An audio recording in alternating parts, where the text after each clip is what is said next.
بل یہاں پر میں 3 وظیفے ایسے بتاؤں گا انشاءاللہ جو ٹاپ آف دا لسٹ 3 وظائف ہیں مصیبت اور پریشانی میں تکلیف دور کرنے کے لیے، سنت وظائف آپ صلی اللہ علیہ وسلم کی طرف سے تعلیم فرمائے ہوئے۔ ان میں سے پہلا وظیفہ یہی جس کا قرآن میں بھی ذکر آ گیا کہ جو ان الفاظ کے ساتھ ہمیں پکارے گا، اللہ تعالیٰ فرماتا ہے کذالک ننجی المؤمنین، ہم اہل ایمان کو بھی نجات دیں گے اس طریقے سے، صرف یونس کو نہیں، اہل ایمان کو بھی۔ چنانچہ اسی کانٹیکسٹ میں پہلا وظیفہ ہے یہ لا الہ الا انت سبحانک انی کنت من الظالمین کا۔ لیکن اس سے پہلے میں ایک امپورٹنٹ بات کروں دعا کے حوالے سے کہ دعا کی قبولیت کا ایک پروٹوکول بھی ہے۔ ویسے تو آپ مسئلہ 82 دیکھیں گے، اس میں نے اور باتیں بھی کی ہیں، ٹاپک دوسری طرف چلا جائے گا، لیکن انصاف ہے کہ میں اس چیز کو بھی ایڈریس کروں۔ جامعہ ترمذی میں صحیح سند کے ساتھ یہ حدیث موجود ہے، انٹرنیشنل نمبر کے مطابق 593 نمبر حدیث ہے، اور یہ حدیث مشکات میں آپ کو پہلی جلد میں درود شریف والے چیپٹر میں بھی مل جائے گی۔ اور مشکات کو میں نے ڈکلیئر کیا ہے مشکات از دا انسائکلوپیڈیا آف حدیث، یعنی آپ کو جتنی حدیثیں سکیٹرڈ فارم میں ملیں گی کتب ستہ اور اس سے بھی باہر 13 کتابوں میں، مشکات میں آپ کو مل جائیں گی۔ میں نے اسی لیے مشکات پہ پورا لیکچر ریکارڈ کروا دیا ہے، مسئلہ نمبر 111B کے عنوان سے مشکات المصابیح کا مکمل تعارف، وہ ضرور دیکھیں۔ یعنی مشکات 3 جلدوں میں آپ لے لیں تو انسائکلوپیڈیا آف حدیث آپ کے پاس آ گیا۔ 6294 احادیث ہیں، اور اس میں چونکہ احادیث کی تکرار نہیں ہے تو کتب ستہ اس کے علاوہ بھی 12-13 کتابیں جو ہیں اس میں کور ہیں، اس میں بھی یہ حدیث موجود ہے۔ جامعہ ترمذی میں انٹرنیشنل نمبر کے مطابق 593 نمبر۔ سیدنا عبداللہ ابن مسعود رضی اللہ تعالیٰ عنہ کہتے ہیں کہ ایک دفعہ میں آپ صلی اللہ علیہ وسلم کی موجودگی میں نماز پڑھ رہا تھا، اور سیدنا ابو بکر اور عمر رضی اللہ تعالی عنہما وعلیہم السلام وہ بھی وہاں پہ موجود تھے۔ میں نماز کے جب یعنی کہ تشہد میں بیٹھا، میں نے اللہ کی حمد کی، التحیات للہ والصلوات والطیبات، اس کے بعد درود پڑھا، اور اس کے بعد میں نے دعا مانگنا شروع کی تو آپ صلی اللہ علیہ وسلم نے ارشاد فرمایا سل تعطا سل تعطا، مانگ تجھے دیا جائے گا، مانگ تجھے دیا جائے گا۔ یعنی جو درود شریف اور ذکر کے ذریعے متوجہ ہوتا ہے اللہ تعالیٰ اس کی دعا قبول کرتا ہے۔ اور پھر ابن مسعود ادھر ہی روایت کرتے ہیں، ساتھ ہی جامعہ ترمذی میں دوسری حدیث ہے صحیح سند کے ساتھ کہ ایک شخص آیا، اس نے جو ہے وہ نماز کے دوران حمد و درود کے بغیر ڈائریکٹ اللہ سے مانگنا شروع کر دیا، تو جب وہ فارغ ہوا آپ صلی اللہ علیہ وسلم نے اسے بلا کر کہا کہ سائل تو نے مانگنے میں جلدی کی، تجھے چاہیے کہ جب دعا مانگنے لگے پہلے اللہ کی حمد بیان کر، پھر مجھ پر درود پڑھ، اور پھر اللہ کی طرف متوجہ ہو۔ اور اس حدیث میں آتا ہے کہ ایک اور شخص آیا، یعنی ابن مسعود وہ خود تھے، اور اس نے اللہ کی حمد اور درود کے ذریعے دعا مانگی تو آپ صلی اللہ علیہ وسلم فرمایا سل تعطا سل تعطا، مانگ تجھے دیا جائے گا، مانگ تجھے دیا جائے گا۔ درود شریف پہ میں الگ سے بھی لیکچر دے چکا ہوں، مسئلہ نمبر 56 کے عنوان سے 2 گھنٹے کی گفتگو ہے۔ درود شریف کے صحیح فضائل اور صحیح احکام و مسائل بڑی ڈیٹیل کے ساتھ ہر اینگل سے درود شریف کے حوالے سے آپ کو وہ سمجھ لیں کہ انسائکلوپیڈیا ہے وہ لیکچر، مسئلہ نمبر 56 اہل سنت پاک .com پہ۔ تو دعا کے لیے حمد اور درود شریف ضروری، اس لیے دیکھیں نماز کی انٹلیکچوئل ترتیب ہے، آپ پہلے دعا کرتے ہیں التحیات للہ والصلوات والطیبات، اللہ کی حمد کرتے ہیں، پھر نبی صلی اللہ علیہ وسلم پر سلام عرض کرتے ہیں السلام علیکہ ایھا النبی، اس کے بعد آپ درود پڑھتے ہیں، اور اینڈ پہ آپ دعا مانگتے ہیں اللہم انی اعوذ بک من عذاب جہنم ومن عذاب القبر ومن فتنة المحیا والممات ومن شر فتنة المسیح الدجال، یا اللہم ربنا آتنا فی الدنیا حسنة وفی الآخرة حسنة وقنا عذاب النار، یا رب اجعلنی مقیم الصلاة ومن ذریتی ربنا وتقبل دعائی ربنا اغفر لی ولوالدی وللمؤمنین یوم یقوم الحساب۔ کوئی بھی دعائیں مانگیں، یہ بھی مانگیں جو میں وظائف بتا رہا ہوں، کیونکہ بخاری اور مسلم کی متفق علیہ حدیث ہے۔ مشکات میں آپ کو تشہد والے چیپٹر میں حدیث مل جائے گی کہ نماز میں تشہد میں درود کے بعد جو چاہو اپنے رب سے مانگو، یعنی عربی میں مانگنا ہوگا، دعائیں مانگیں، دعائیں معصورہ کتاب و سنت میں جتنی ہیں وہ مانگیں، اس کے علاوہ بھی مانگ سکتے ہیں اگر الفاظ درست ہوں لیکن عربی زبان میں۔ تو یہ پہلا وظیفہ جامعہ ترمذی میں انٹرنیشنل نمبر کے مطابق 3505، مشکات میں 2292 نمبر یہ حدیث ہے، اور قرآن حکیم میں تو ہم پڑھ چکے ہیں سورۃ الانبیاء آیت نمبر 87 اور 88 میں آپ صلی اللہ علیہ وسلم نے ارشاد فرمایا کہ یونس علیہ السلام نے مچھلی کے پیٹ میں اپنے رب کو ان الفاظ کے ساتھ پکارا تھا لا الہ الا انت سبحانک انی کنت من الظالمین، اور پھر آپ صلی اللہ علیہ وسلم نے فرمایا کہ جو کوئی شخص اپنے کسی بھی معاملے میں کسی بھی پریشانی میں اس دعا کے ذریعے اللہ کی طرف متوجہ ہو, اللہ تعالیٰ اس کی دعا کو قبول فرما لیتا ہے. اور قرآن میں بھی آ گیا نا کذالک ننجی المؤمنین. اور کتنا بڑا فتویٰ آیا میرے بھائیوں, سورہ الصافات 143 144, فلولا انہ کان من المسبحین, اگر یونس ہمیں ان الفاظ میں ہماری تسبیح نہ کرتا, للبث فی بطنہ الی یوم یبعثون, تو مچھلی کے پیٹ میں قیامت تک مچھلی کے پیٹ میں رہتا اگر اس طرح نہ ہمیں پکارتا, اس کی قبر مچھلی کا پیٹ بن جاتی. یعنی یہ اتنا عطاب, اور وہ دور ہو گیا اس دعا سے, بہت بڑے اسماء اعظم میں سے ہے. تو یہ بہترین دعا, بہترین وظیفہ, اسماء اعظم میں سے بہترین چیز, اور سب سے بڑھ کر جو میں نے بات کی کہ بہترین استغفار, اللہ سے توبہ مانگنے کا بہترین ذریعہ. اور کس طریقے سے, اے اللہ تو پاک ہے نا, تجھ سے تو غلطی نہیں ہوگی, میں بندہ ہوں غلطی کروں گا, تو اللہ نے تو معاف کرنا ہے نا, کیونکہ جب بندے نے اپنی عاجزی کا اظہار کر لیا ہے اور اللہ تعالیٰ کو بتایا اللہ یہ تیری کوالٹی ہے, تو غلطی نہیں کرتا, تو میں تو انسان ہوں غلطی کروں گا. تو یہ ہے پہلا وظیفہ. دوسرا وظیفہ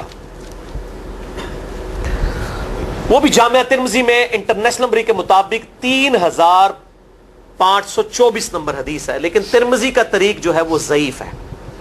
یہ میں پہلے بتا دوں, امام ترمذی نے ساتھ لکھا ہے یہ روایت کمزور ہے, لیکن ضروری نہیں ہوتی کہ روایت اگر ترمذی میں کمزور ہے تو کہیں اور وہ روایت صحیح نہیں موجود ہے. اس کی صحیح سند المستدرک للحاکم میں انٹرنیشنل نمبر کے مطابق 1862 نمبر موجود ہے, اور سنن نسائی الکبریٰ میں 10492 نمبر ہے, اور مشکات میں بھی 2454 نمبر حدیث ہے انٹرنیشنل نمبر کے مطابق.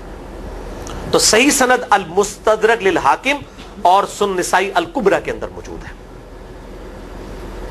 اور وہ وظیفہ ہے انس ابن مالک کہتے ہیں اور سعد ابن ابی وقاص کہتے ہیں رضی اللہ تعالی عنہما وعلیہم السلام, کہ آپ صلی اللہ علیہ وسلم کو جب کبھی کوئی تکلیف یا پریشانی پہنچتی تو آپ صلی اللہ علیہ وآلہ وسلم ہمیشہ ان الفاظ میں اپنے رب کو پکارا کرتے ہیں, یا حی یا قیوم برحمتک استغیث, اے خود سے زندہ ہر چیز کو تھامنے والے, میں تیری رحمت کے ساتھ تیری مدد کا سوال کرتا ہوں. استغیث بولیں گے نا الف کے ساتھ, حمزہ کے ساتھ, تو یہ سنگولر کا صیغہ ہوگا, اور اگر ہم بولیں گے نستغیث نون کے ساتھ تو یہ جمع کا صیغہ بن جائے گا. یہ میں اس لیے بتا رہا ہوں, لوگ پوچھ رہے ہوتے ہیں جی بعض جگہ لکھا ہوتا ہے جناب نستغیث, بعض جگہ لکھا ہوتا ہے استغیث, کیا کریے, وہ نستغیث جمع کا صیغہ بنا لیا جاتا ہے. جیسے دعا ہے سنن ابی داؤد میں اللہم اجرنی من النار, لیکن اگر جمع کا صیغہ بنائیں گے تو اللہم اجرنا من النار ہو جائے گا. اس طریقے سے دعائے قنوت کے الفاظ ہیں اللہم اہدنی فی من ہدیت, تو جمع کا صیغہ ہوگا اللہم اہدنا فی من ہدیت. یہاں پر بھی ہے یا حی یا قیوم برحمتک استغیث سنگولر کا صیغہ, اور نستغیث پلورل کا صیغہ, جمع کا صیغہ. کتنی بہترین دعا ہے, اے خود سے زندہ ہر چیز کو تھامنے والے, میں تیری رحمت کے ساتھ تیری مدد کا سوال کرتا ہوں. تو یہ بھی اسماء اعظم میں سے ہے. سنن نسائی الکبریٰ کے اندر صحیح سند کے ساتھ 10492 اور المستدرک للحاکم میں 1862 نمبر. اب یہاں پہ میں ایک ضمناً بات بتا دوں سنن نسائی الکبریٰ کے بارے میں, چونکہ اکثر لوگ پوچھتے ہیں. میرے بھائیو, ایک سنن نسائی وہ ہے جو کتب ستہ میں ہم پڑھتے ہیں, اس میں یہ کتاب لکھی ہے امام احمد بن شعیب نسائی رحمہ اللہ تعالی المتوفی 303 ہجری. کتب ستہ میں یہ ویسے 5ویں نمبر پہ گنی جاتی ہے, لیکن بخاری اور مسلم کے بعد دنیا میں سب سے صحیح ترین کتاب سنن نسائی ہے.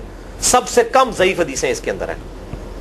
بخاری مسلم کے بعد تیسرا نمبر اس کتاب کا ہے. دنیا کی کوئی حدیث کی کتاب بخاری مسلم کے بعد صحیح نہیں ہے جتنی سنن نسائی ہے. سنن نسائی جو ہمارے پاس کتب ستہ میں ہے نا, اس میں ہے 5761 احادیث انٹرنیشنل نمبر کے مطابق, اور یہ ساری انٹرنیشنل کتابیں عربی میں, انگلش میں اور اردو میں ہماری ویب سائٹ اہلسنتپاک.com پہ فری اس کا PDF موجود ہے, آپ ڈاؤن لوڈ کر سکتے ہیں. 5761 احادیث ہیں اس سنن نسائی میں جو ہمارے پاس ہے. اسے ویسے ٹیکنیکل لینگویج میں کہا جاتا ہے سنن نسائی الصغریٰ, چھوٹی سنن نسائی, کیونکہ امام نسائی نے یہ کتاب نہیں لکھی تھی.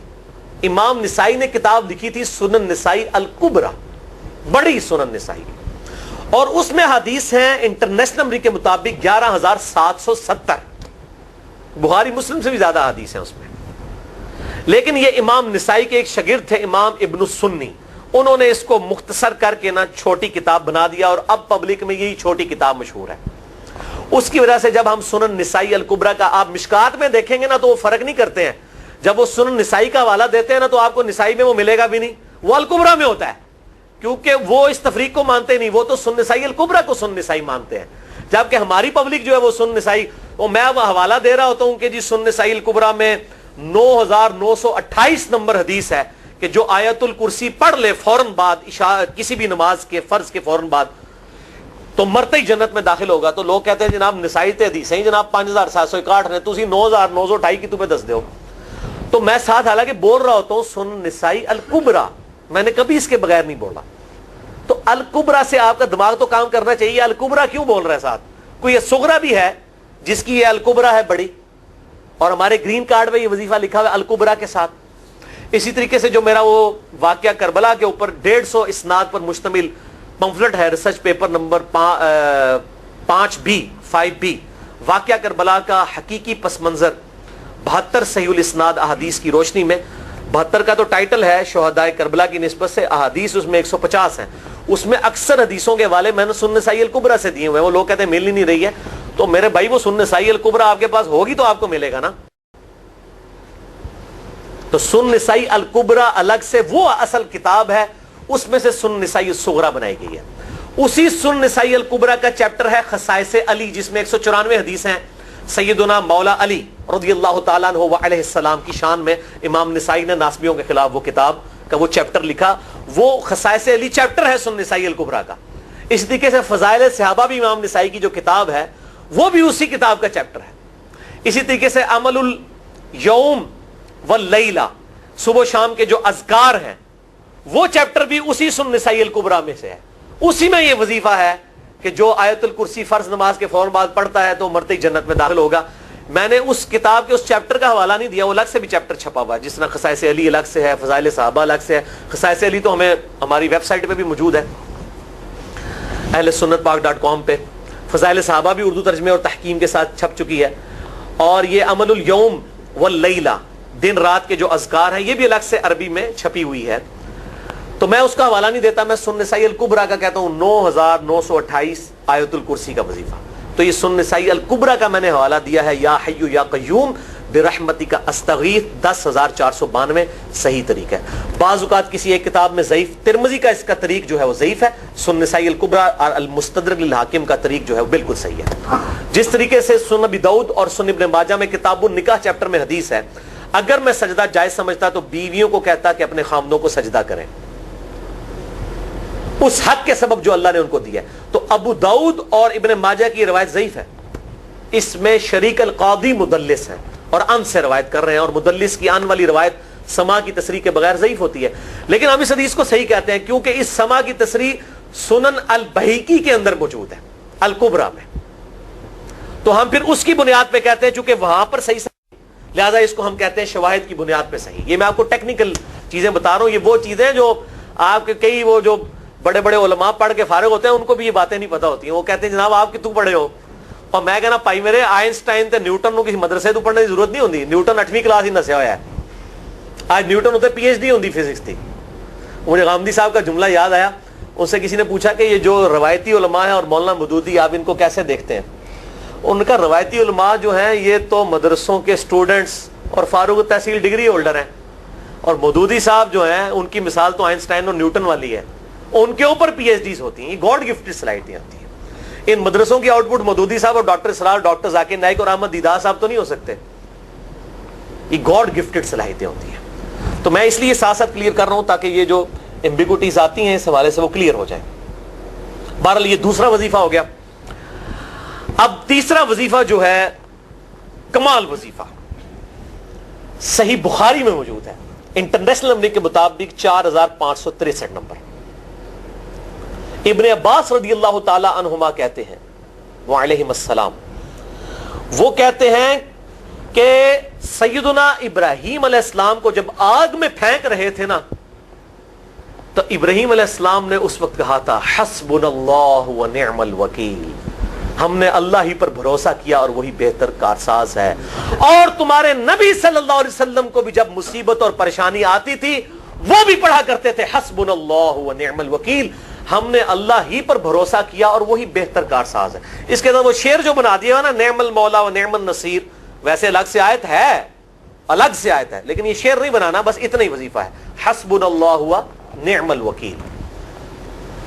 اور یہ جو انہوں نے کہا کہ نبی صلی اللہ علیہ وسلم بھی یہ کہتے تھے، اس کا ذکر الحمدللہ قرآن میں بھی موجود ہے، اس سے بھی بڑھ کر سورہ آل عمران کی 173 نمبر آیت میں ہے کہ جب نبی صلی اللہ علیہ وسلم اور اہل ایمان کو یہ خبر پہنچی کہ کافر ان کے خلاف سازشیں کر رہے ہیں، تو نبی اور اہل ایمان نے پکارا حسبنا اللہ و نعم الوکیل.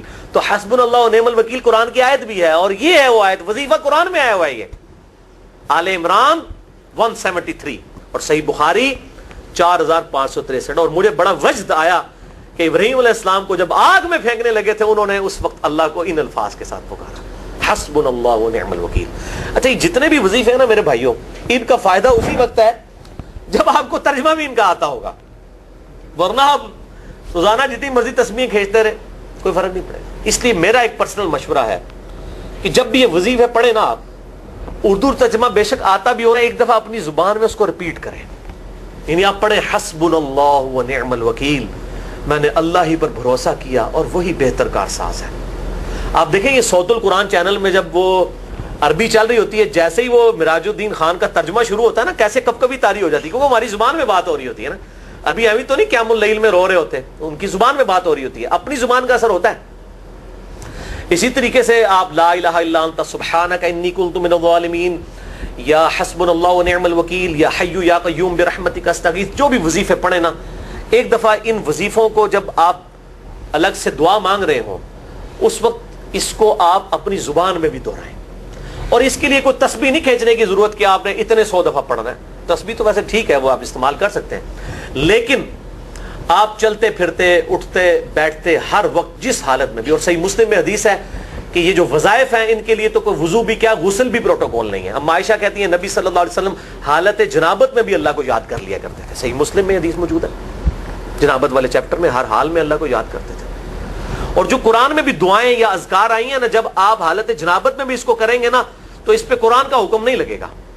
جامعہ ترمذی اور ابو داؤد میں جو حدیث ہے کہ حضرت علی کہتے ہیں نبی صلی اللہ علیہ وسلم کو حالت جنابت کے علاوہ کوئی اور حالت قرآن پڑھنے سے مانے نہیں ہوتی تھی، تو اس سے مراد قرآن کی تلاوت ہے. اگر قرآن کی دعائیں جیسے ہیں بسم اللہ الرحمن الرحیم، یہ بھی تو قرآن ہے، سبحان اللہ بھی تو قرآن ہے، الحمدللہ بھی تو، یہ اذکار جو ہے نا جب آپ اذکار کی نیت سے پڑھ ہوں گے پھر یہ قرآن نہیں شمار ہوں گے، ذکر شمار ہوں گے. اور اس کے لیے نہ وضو پروٹوکول ہے اور نہ غسل کا ہونا ضروری ہے، ہر حال میں اللہ کو یاد کریں. یونس علیہ السلام نے کتنے یاد کیتا ہے؟ فی الظلمات، مچھلی کے پیٹ میں، جہاں نہ کوئی اگر بتی تھی اور تعفن پھیلا ہوا تھا اور اندھیرا ہی اندھیرا تھا. یہاں پہ وہ جناب کس طرح وہ روشن کرتے ہیں، پھر 1.25 دفعہ پڑھواتے ہیں.